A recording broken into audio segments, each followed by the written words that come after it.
Boa que largura de nos meeting ave e aceita de suppose disso de com o minister.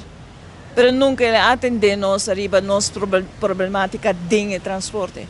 E a ave é parlamentar na mostra com na preocupar e na situação na escuta dentro de condições que nós está fazendo nosso trabalho e nossa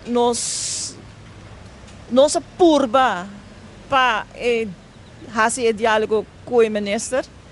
Pero o ministro queda para arriba, que dos ambientes, não se pede para afkolingsperíodo, não se pede tudo sorte de coisas. O ministro queda para arriba, que está eta arriba lei. E nós sabemos bom que um MB não passa over de landsvergadering. E assim nós arranha, como te diz, acordo de acordo junto com o parlamentar, que tem landsvergadering está arriba de MB. Sabe, aparentemente o ministro não quer admitir. E isso aí botou a com quanto rato não se queda, não se papo de tudo nos situação que nós temos com o trabalho. E com o ministro não está interessado mesmo para escutar. Para arriba que é que faz o qual que quer. E isso aí nós não podemos aceitar. Mas coisas que vem com comissão independente, sendo que tem de landsbesluit uma commissie de vervoer. Aqui que não te instalar é que está dentro da caba, porque vem com algo independente. Quem também está dentro, tem três gente também está dentro, não te põe condição que o taxista, cada representante de vergunningen também do meio de comissão independente.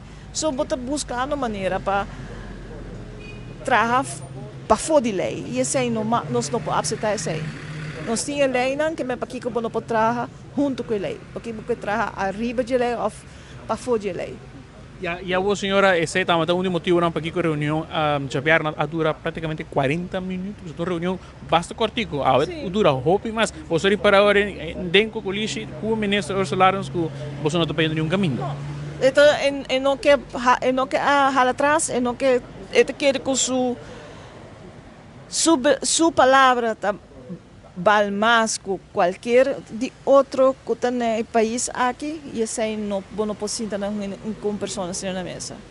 Você está satisfeito agora se o advogado não sabia, a compreensão não quero remarcar no começo, mas o que tem motivo, você também sigue com Nancy ou?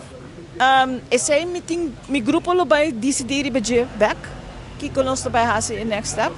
Passou até agora que nada no dentro do parlamento tampouco de ministro, não? Que nós ainda nós podemos tranquilos, e não manda sustoque nada ainda, que nós estamos orando e bem e não também a meta também para bijeenkomst. E depois nós temos meeting dia 21, que nós estamos aqui com o stand arriba aqui ponto é para se para arriba mesmo ponto ainda se ou não. MB of concept que ela mostra posso publicar também 24 horas praticamente dat is draai omheen eigenlijk. Ja, é wak. Isso é uma bisa a hora me diga né wa nós ministro aqui fazendo o beleid via MB, 2 MB, nós sabemos de 3 MB. Assim que não por, sendo que tem landsverandering e landsbesluit. De como nós usa a lei, mesmo para fazer o beleid. Bota bem com MB na riba nós cada dia. Aqui para dia nós temos enciclopédia de MB de ministro Arons agora. Sobre bota cambiando, bota fazendo coisas muito riba por mês. E paciência tem sim? Nós temos paciência. Se não, ela rementar acaba, nós temos paciência. Nós também mira mais ação riba caia. Para hoje que me nota o que lo tem, se depender com o ministro lo acta. Mas não tem nada agora que o taxista não dobra, se tem sentimento não pode sentir. Não, mas nós digo não está bom para juridicamente, se aí não se acaba.